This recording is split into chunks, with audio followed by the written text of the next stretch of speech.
What I'm doing today is something very different from what most of you probably expect on this channel. I used to do a lot of live streams back in the day on here, doing like graphic design and Photoshop stuff, but that is not what I'm doing today. I have prepared like a kind of outline with some things I want to talk about, and I'm just going to talk about it. I'm going to have some videos shown on screen, and those are going to change as I'm talking, and it's just going to be kind of free form. And it's just going to be an opportunity for you guys to just listen to something that is less professional, but I hope still interesting for you. At the end of this, if there's time and it's not too late, anybody who is currently in my Patreon-only Discord will have the opportunity to talk with me and ask questions about this. I tried to set up something where people who were donating to the channel would also have that opportunity, but unfortunately I couldn't get that done. If not enough people actually call in, I'll just take questions from you guys. There should be a chat on screen, but unfortunately it's not showing up. You can see a message every now and then, but I guess the chat is just so slow that you can't see anything for a long enough period of time. Oh wow, thank you guys for donating. I really appreciate it. Only one person donated so far, but still really appreciate it. All that being said, some rules about the chat. I don't expect anything, how can I put it, disrespectful overall. I have some mods in the chat right now. If you say anything that, you know, they deem disrespectful, it's going to be an immediate ban. I really would like this to be an environment where people can enjoy what I'm saying without a lot of garbage on the side. So please be respectful of everybody else who's listening, and be respectful of me as somebody who is taking the time out of his day to give information to you. So, with all that being said, I would like to get into this now. So, as you probably could tell by the title and the thumbnail, what I wanted to talk about today was what I like to call fixation culture, and particularly as it revolves around two people, the first of which being Pro Jared, since he was really relevant, at least within the past week alone, and also, within, I suppose, generally speaking, in internet, just because he plays games and he talks about things people care about. But if you aren't familiar with what he's been relevant with relatively recently, it's been the fact that he cheated on his wife and he posted some inappropriate pictures to a lot of different people.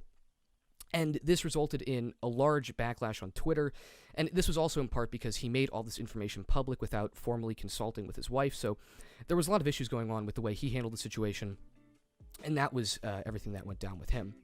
And this is kind of old news now since it was a week old, but still relatively relevant, I guess. And then the issue with James Charles, who is in the thumbnail, was that, well, he has not been the greatest person recently. Not to his business partners, not to his romantic partners, apparently not to his friends either, as one other beauty YouTuber, since he is in the beauty community, had pointed out. And for both these people, I'm not really 100% in the specifics. I do know that there were some things that, as the narrative developed surrounding his story, weren't entirely concrete. Like, it was brought to my attention that even some matters regarding the men he was inappropriate with were not entirely accurate. There were some other details that were left out of the broader narrative. There was one person in particular who actually came on to him. And this is all going to tie into what I have to say. But all this is to say at first, what I'm going to talk about here isn't exactly these people's actions. These don't concern me necessarily. What concerns me more broadly is the way people reacted to what these people have done. And not just any particular people, but people in general, especially, I don't know if many of you use Twitter. I do. If you do, you might be able to understand that when something like this comes about, people hop on it. A lot of people hop on it. And as that happens, a certain narrative develops. And so that is at the core of what I want to talk about today. So why I've picked these two in particular is not only because they're relevant, which, you know, I gotta do it to them. Relevancy is key, but also because they are two examples of what I like to call social aberrations. And what I mean by that is they're just doing something different. In this case, it's negatively different, but different nonetheless. And social aberrations don't need to be negative. I'm going to ultimately talk about memes as well, because that is also aberrant, but that's getting ahead of myself. Anyway, with these two cases, on Twitter, regularly, there's a kind of status quo. There's a kind of what I would call a hodgepodge, or just a general mass of information that people put out. And this is the general, how can I put it? Not memes, but just the general relevant information that people are discussing. And it could be memes, it could be news, it could be politics, it could be anything, but it's just anything that is just generally being discussed at large. And so that is to say, there is that descriptive element of what is being discussed, but there's also a normative element. And what I mean by that is there's a moral element. There are the ways in which people judge things, which people online hold in common. And what I mean by that is, if you are familiar with Twitter culture at all, there are generally different subsections of Twitter, and this could be film Twitter, or this could be beauty Twitter, or this could be British Twitter, or I've even heard there's apparently pornographic Twitter as well. And all of these groups of Twitter are united not only in the content that they discuss, but in the way that they evaluate that content. And that is to say, if you have a group of people, say, in beauty Twitter talking about, I don't know, makeup, they're going to regard makeup relatively highly.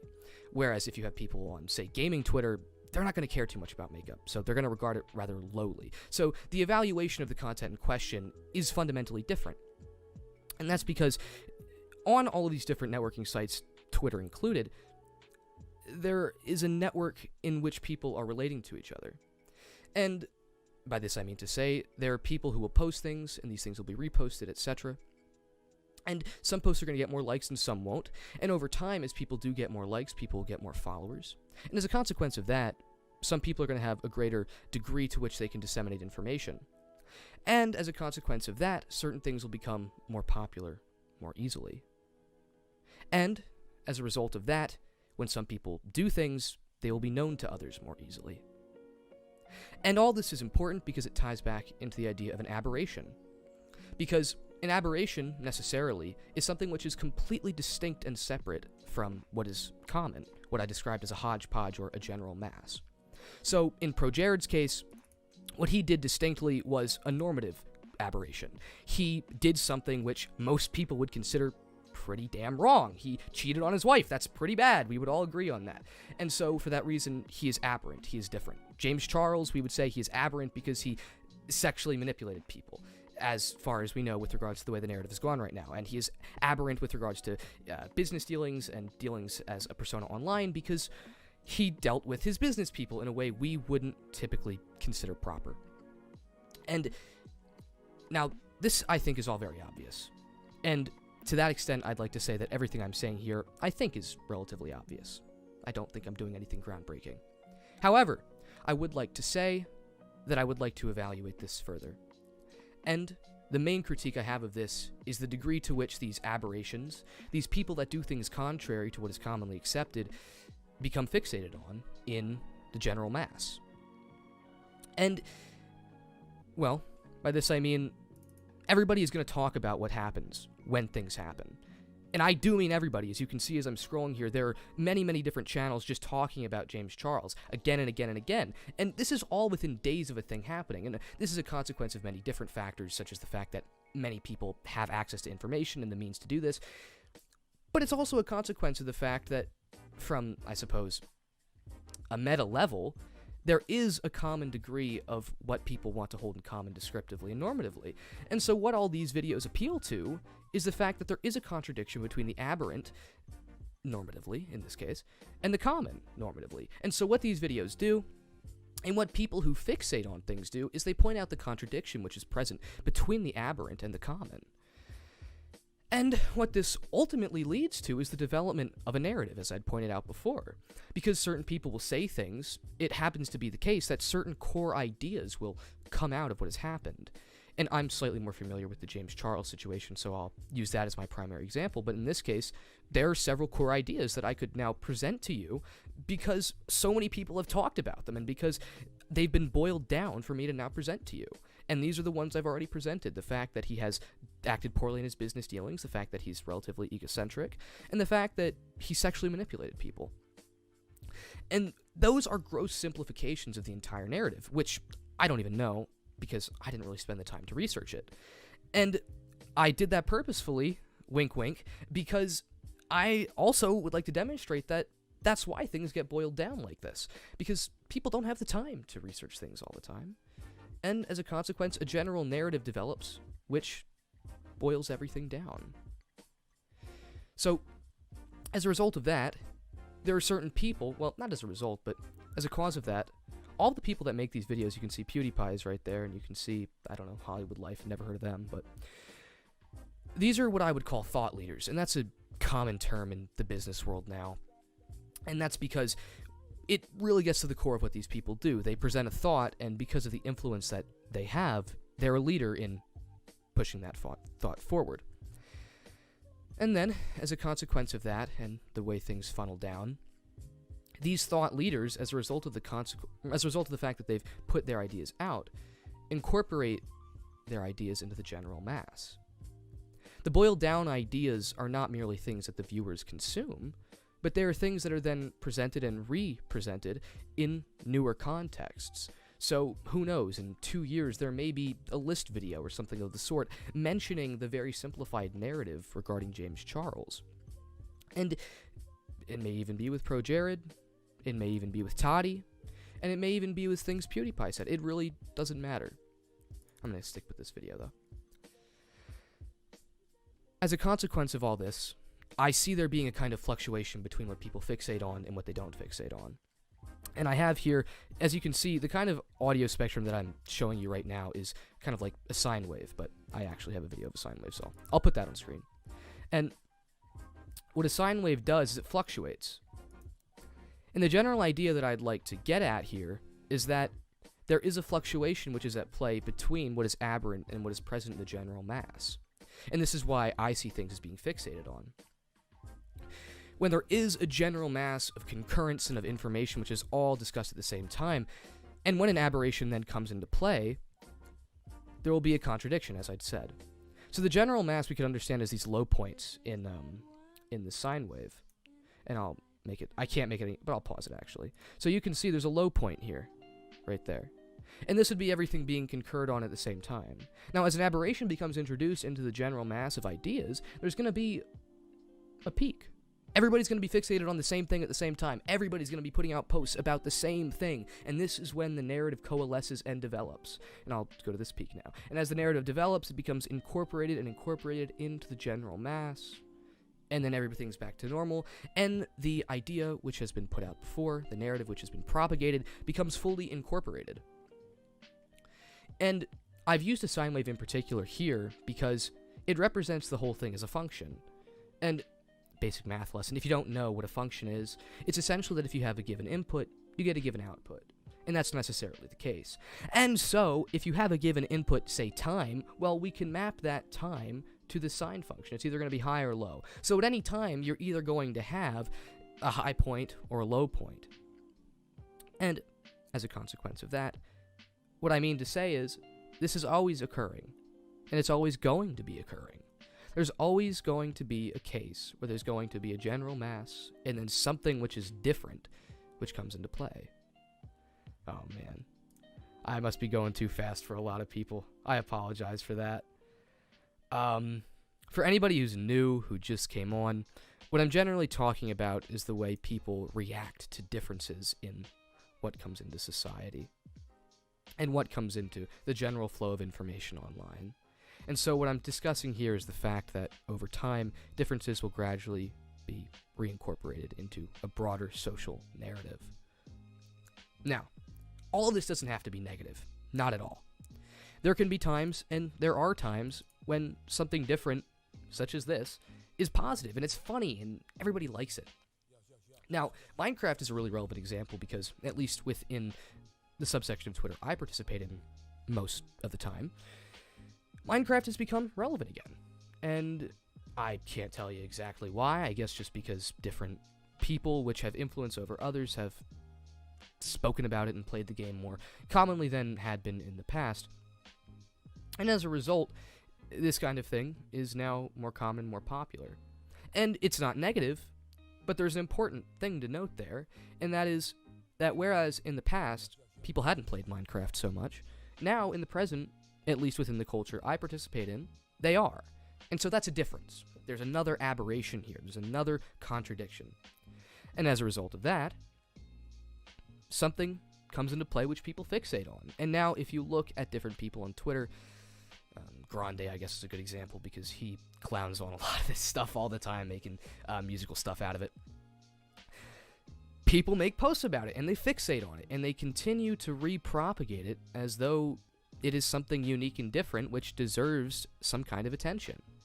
And this isn't to say that a negative and a positive thing are completely different. If you think about this meme, it was very relevant before James became known for what he is at the moment, and yet people talked about it because it was funny, and, you know, people made remixes of it, and people posted about it. Because it's ridiculous. And as a consequence of that, people will eventually stop. This meme isn't really relevant anymore. Or, it wasn't before this new drama came out. But now, as a result of the fact this drama is back, it is relevant again. And as a result of that, I mean, now it's a new thing to fixate on, although this hasn't particularly caught on, probably because it's already been more wholly incorporated into the broader narrative, but that's neither here nor there. As a result of this, the sign function still holds. And what I mean by that is, in any case, a meme will peak and a lot of people will be making posts about it all at once. And all you need to do is go on Twitter and just follow a few people that, you know, are into this kind of thing. And you will see it in action. You'll wake up one day and you'll see this new idea or concept is now relevant. At the moment, it happens to be the clown emoji. That was not a thing about a month ago. Nobody really said anything about, or I should say 2 months ago, because now you have the image of the clown at his computer, not just the clown emoji, but now you have people photoshopping each other into clowns, people wearing clown masks, and that just wasn't a thing 2 months ago. And now it is, and in another 2 or 3 months' time, it'll still be there, but to a lesser extent. And that's again because it will be incorporated. And that's, I suppose, another good example of what I'm talking about, but I would like to bring up one other one which is pertinent to Minecraft. And this has to do with a friend of mine, and this isn't going to be any shade or anyway. I love him to death. He's an awesome guy, but I used him here because he's really relevant right now, and he's become extremely popular in the past few months, and I think it kind of illustrates the point that I'd like to make. His name is Schlatt, and again, if he's watching this, nothing negative about him whatsoever. It's just using him as an example in this broader idea. He posted a video, I want to say last year, relatively early last year, about his personal experiences playing Minecraft. And it did really well. It's got, I think, almost 2 million views now. The creator of Minecraft himself saw it. I'm actually going to go to the video now. And he was actually able to get into contact with him. And I remember when I'd spoken to him about it, this was a very big thing for him. And I mean, it was a big thing, I don't want to say for me, but to know somebody who had that kind of success in mainstream culture, whichever way that could be. And as time had progressed, he also began to stream this game, but he'd also streamed a bunch of other games, and of these there was Roller Coaster Tycoon, which was something he was relatively passionate about. And now, in the present, he streams Minecraft almost every day, and of course that was a smart decision on his part, very smart decision, because it was what got him the most views, and it's what was relevant, and, you know, that's just the way things happen to go. That's why I make music videos for the most part now, because it's what people seem to like, and so who am I to judge? But again, as a consequence of this, and as a consequence of the way people fixate on things, a reduction happens. And it's not to say it's necessarily a negative thing, but the complexity that was initially there, insofar as all the games he streamed were concerned, is no longer there. He doesn't really stream all of those games anymore. And so, what was once a broad diversity of different ideas has now become one. And if you watch his earlier streams, he also made a lot of different types of jokes, too. And now what he's primarily known for is this guy, which, I love it myself. I think it's hilarious. But even so, what was once a breadth of different things has become one. And the same goes for the mic thing he does now, too. But In any case, what I want to illustrate there is that in this case, as in any case when it comes to memes or any kind of aberration, what was at once something entirely unique and complex is no longer, as it becomes incorporated and as it no longer becomes aberrant. There's a situation wherein, as a thing becomes more popular, and I think this is a kind of common sense idea, it becomes more general. And as things become more niche, as a result, they become less general, and that's because niche and general could almost be understood as semantic opposites, but again, neither here nor there. And this is something I generally describe in a broader theory of what I would call a social sieve, wherein as people attach to things and as they fixate on things, they become reduced and they become less complex, because more people have to access them, and thus the things have to be relevant to more people at the same time. And because people have different ideas and different tastes, in order for a thing to appeal to all those people, you have to think of a kind of Venn diagram, where everything on the outside of the Venn diagram is really no longer there, and it's only these intersections which really matter.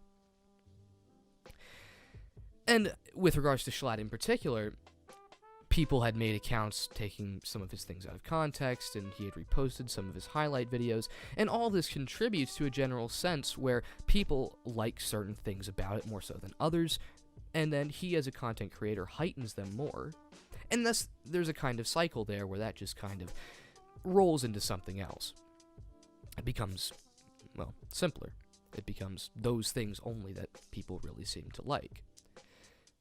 And so, I suppose I've kind of touched on this as I've talked about the entirety of this exposition now, but the two facets of all of this are two particular things. And these are reductionism and fixationism. And, neither of these are intrinsically bad. Nothing, I think, with regards to any kind of social theory is intrinsically entirely bad. But a negative aspect that I see, and it's something that's come to light with regards to some other examples that I'm going to bring up, is the fact that when things become reduced, you get what could be called a single story. And this was a TED Talk that I had to watch for school months ago. And this was in the context of racism and oppression and blah, blah, blah. You can't just be looking at things from your own perspective. You got to look at things from other people's perspectives. But I'm not going to be using this in that context. What I would like to say instead is that as things become reduced and as a coherent narrative becomes produced, a single story develops, and that is the coherent narrative. People agree on things and people connect with each other in such an extent that, there's no room for another story, because people have formed a consensus as to what is the case, the descriptive aspect, and then they formed a consensus as to how things should be understood and evaluated, and that is to say, the normative aspect. And I mean, when it comes to that kind of thing, it's hard, because, at once, those are the things that are probably most salient to most people, that are most important to most people. So, you could look at it that way and say, is this really, really that bad that people are fixating on certain key points? And no, probably not the worst thing in the world, but when you have a complex narrative, and this is the case with somebody I'm about to bring up, it really just makes things so much simpler than they really are. And now, I'm not going to name the guy I'm about to mention by name, because I don't really want to associate with him, and I don't like some of the things he said, but he represents what I'm about to say, and that is, he has been fixated on Twitter. I don't think so much today, but past 2 or 3 days, I saw it quite a bit, and people were making a good deal of fun, clowning on him for some of the absurd things he put out online. And now part of the issue was, some of these things were clearly jokes, intended as jokes, and it was very visible if you looked at the videos he'd put out that they were jokes. People didn't do that. Instead, they just posted and reposted screenshots which propagated the same narrative, which said, this guy is saying things that are absurd and should be laughed at. Not even laughed at, they should be hated on, actually. And that was the production of a single story. That was a reductionism. And it sucked, because this guy, for, how absurd what he actually was saying was, he was trying to do something funny and unique with the presentation of a kind of video essay style video, which people aren't doing by and large. And because his story had become reduced from its complexity, he just got turned into a clown. And you know what? That sucks. People shouldn't have to deal with that. And there were other videos which he'd made which weren't actually meant to be jokes. And people still took them the wrong way because they were, pretty, how can I put it, not of the greatest good look at all, advocating some less than savory ideas. And the issue was, it seemed to me in the video, he was just trying to play devil's advocate. No, it wasn't Etika, for anybody who's suggesting things. Etika is a completely different issue. He's got a mental illness. That's separate. But even then, I guess he is another good example because I'll get to it. This guy who I'm talking about, he also had a kind of mental illness. And unless you understood where he was coming from, and it's not even a mental illness, it's just a kind of condition, similar to ADD, but not quite. And when somebody has that, and I have relatives who have that, so I know, they're not exactly in line with what's commonly acceptable socially, and they don't know how to express themselves quite particularly and easily as other people do, as a consequence of that fact. And so this guy, who already has a kind of struggle with interacting with others and expressing himself, at least as far as I could tell, is now being clowned on for the fact that he has a kind of disability. And again, that's unfair. And it's not to say that that should be an approval or an explanation or a means to justify what he had said or what he did. But it gives an account of some reasons why, and it helps make the situation more complex than, oh, this is a screwed up guy saying screwed up things. He deserves to be completely tarnished for that. Because that's simply not the case. And if you had looked at the entire complexity of the entire narrative, it was not the case at all. And again, the issue here is that somebody was taken from what they thought they were doing and put in a narrative and put in a context that they didn't even anticipate. Because, at least as far as I could tell, it didn't look like that's what they were going for. Because they were contextualized and evaluated in a manner that they probably shouldn't have. And, I mean, from a common sense perspective, that's just shitty. I mean, everybody deserves the common human decency, with regards to respecting another person and actually trying to understand them, as opposed to merely looking at something, no matter what it is, and then just jumping immediately to a conclusion that they've done such and such a thing, in such and such a way, at such and such a place, in such and such a time. And no, I wouldn't call this quite as simple as a hive mentality, because, well, I suppose it can be, and, oh god, if I want to sound like a pseudo-intellectual, I could bring up some Freud in this discussion, but I don't know if I want to do that. Yeah. The other main point is, again, that this isn't just something that just happens. It happens in part because people get fixated on it, and it happens because of the contrast which is present between,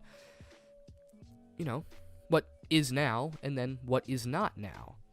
And so it's not simply that this is a group mind, as Freud would say, but it's that there's a process at work here where people are paying attention to things and not paying attention to other things as a consequence of the way people are interacting with information itself. And as a result of this, there's an evaluative reduction, because what people see is a particular thing. Whether that, I don't know, is a poor argument or, somebody who cheated on his wife and somebody who may have made sexual advances which were uncalled for. And all of these things entail a reductionism of evaluation where people say, I see this particular thing, and I'm not really going to think about it anymore. It's exactly what it is. No further questions asked. And they say about that, well, I think about it this way. This is bad, because I have seen only this. And I haven't looked any further into it. I'm not going to bother to, because it's all I've seen. It's all I need to see. And again, that's wrong. I'm sorry to say, but people who do that without, looking into the full extent of a narrative, you're really selling yourself short. Because when you do that, not only are you facilitating misinformation to others, but you're really not engaging with the information as it really is, and so you're not really educating yourself. You're kind of keeping yourself in the dark. And what is so bizarre to me about that is, I don't know how you can form an opinion on something you don't really know about. It doesn't really make much sense to me. I mean, of course, I form a kind of valence opinion with regards to all the tweets I saw about James Charles, but I don't really feel too incredibly strong about it because I haven't read and watched all the videos that are pertinent to it. I haven't talked to these people. So, I mean, how am I supposed to come to an extreme conclusion one way or the other when I don't know all the information? I mean, of course, I can still make evaluations about it, and I can say this was a bad, disgusting thing. And of course it was. Nobody would contradict that. And yet, I wouldn't crucify this guy because of it at the same time. And, I mean, that's really the crux of everything I had to say. And some people did want me to bring in Freud. Yeah, this is pretentious. This is for y'all. This is for y'all. People wanted me to bring in Freud, so I'll do that. I don't care.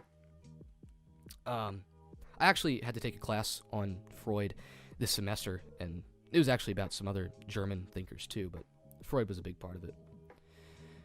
With regards to group thinking, what Freud noted was the fact that when people act in concert, and that is to say, when they associate with each other, as simple as 5 people being in the same room at the same time, if that's the case, and these people are in the same room, each person is going to express himself differently, within this group, than he would if he were just writing in a journal or something, or just, speaking one-on-one to a significant other. And they're very subtle changes. The change is in part that people are more, and in some ways less, receptive to others.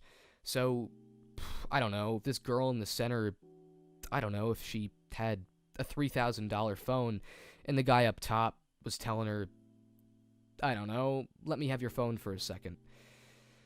Or not even that. Let me use your phone to broadcast this on Facebook. The way she reacts to that, because they're in a broader group, because other people may be judging her, it may be more complex than her just talking to this guy one-on-one. And that's actually kind of a bad example. It usually deals more so with the way people come to agreements, the way the whole group comes to an agreement. And again, it deals in part with a kind of generality because there's more people involved, and more people have to accept something. And what Freud noted here was that, on the whole, what happens in these types of groups is that the collective mind here is far less complex and far less rational than would be the case on an individual basis. And that's again because the simplest and most general ideas generally come to the fore, and those are the ones that get agreed upon. It's really kind of common sense, not anything too spectacular. And as a result of this, in application to what I've been talking about here, it is largely the same thing, and it's, I would dare say, identical. I mean, would I say I ripped off Freud? Maybe. Who's to say? Could have been. Might have been. I don't know. It's very similar, I'll say that. Another aspect of it is that people in groups tend to necessarily want to fixate on some kind of central concept. And that could be a person, or it could be a concept itself. And this is what Freud noted as a kind of paternalistic tendency within groups, that there is almost a desire for people in groups to want to give themselves over to something bigger than themselves. And now, the group itself doesn't really fulfill that function, because again, you just have a group of people. It's only that this group becomes something that the people can give themselves over to when there is a central tendency that can be given unto. And again, contextualizing this inside what I've been talking about today, it's drama in this kind of case, and it's a narrative, and when people see a narrative, I mean, depending on the type of person, I don't really think I'm that type of person, but if you're the type of person that is saying maybe, I want to participate in that narrative, or I want to act in the creation of that narrative, they're going to be involved in that narrative, because they want to be. And as a result of that, and because these people are then engaged in a broader group which has its central tendency around this narrative, the reductionism takes place, as I'd said. And somebody's saying here it sounds a bit like Hegel. That's because it is a little bit like Hegel. I mean, Hegel's idea of contradiction and, dialectical opposites is, also very common sense. It's part of human psychology to look for what is different in things. To mention Aristotle as something which is coordinate here, part of what he found in his analysis of logic is that human minds have a tendency to form generalities and specific differences. And so everything is organized by means of what is the same and what is different, and that's also very similar to Hegel. And again, that's pretty much everything I've just said in the speech here, that, well, difference reacts against sameness, and eventually there's a synthesis and incorporation. And to use purely Hegelian terms, an antithesis and a thesis.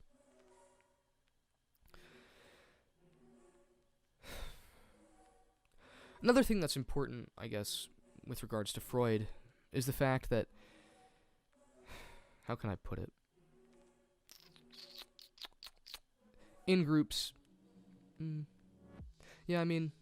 there actually really isn't anything else. I can't really think of anything else. I think I've just kind of gone over everything I really need to.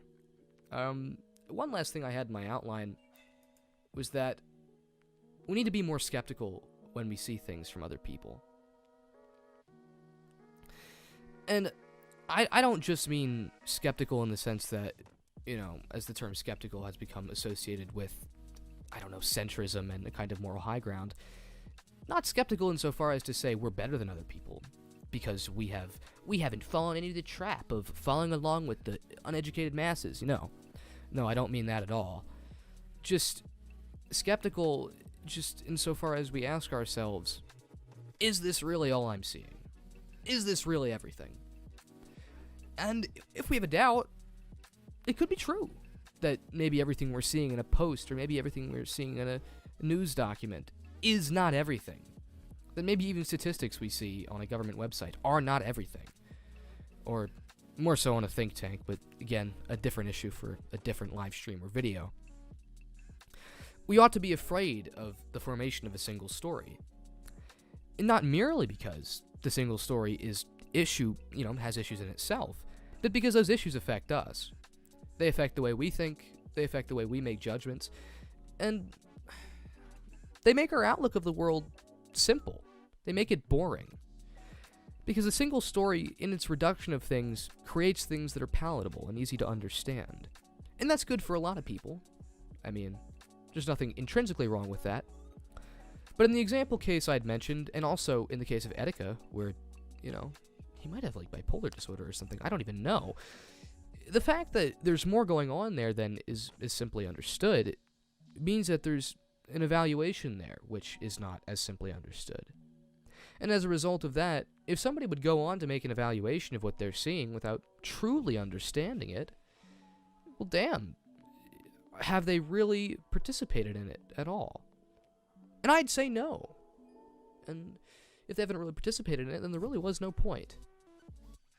And if there wasn't a point, shit, why bother? And the conclusion of that is, just be skeptical.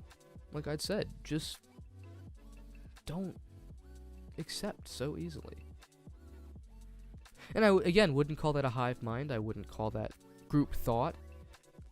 Because it is in part something the individual can take care of for themselves. Just ask yourself, is there more? And if there is, there probably might be. And of course, at the same time, this isn't a purely individual matter, it's a group matter as well. And it's a group matter insofar as groups, like I'd said before in the brief mention of Freud, have a kind of paternalistic element. And they have a kind of, let's go here. As you can see, there are different nodes connected to each other, and in these nodal connections, there are going to be some which aggregate more so than others. And these are thought leaders. These are the centers of big, big groups. And as far as I'm concerned, it is more than incumbent on those people to not only make proper evaluations, but beneath that, to present the proper information. If anybody has, how can I put it? If anybody has the reason to actually be skeptical of things, it is these particular people. Because we can't expect every single person to be skeptical at the same time. That's completely impossible. Because, like people are mentioning in the chat, it is human tendency to agree with others. And so, what has to be the case is that the means by which agreement comes about, and that is the center of the groups, has to be presenting something which is legitimate. If people who are at the forefront of groups are presenting crap information and crap judgments about things, well, then their viewers are going to have crap judgments about things, and that goes without saying. And so, in that respect, it isn't just as simple as just some people do this and everything will be fixed, because everything will not be fixed. These issues are always going to happen. But there are things that could be done. And above all, it's just being skeptical.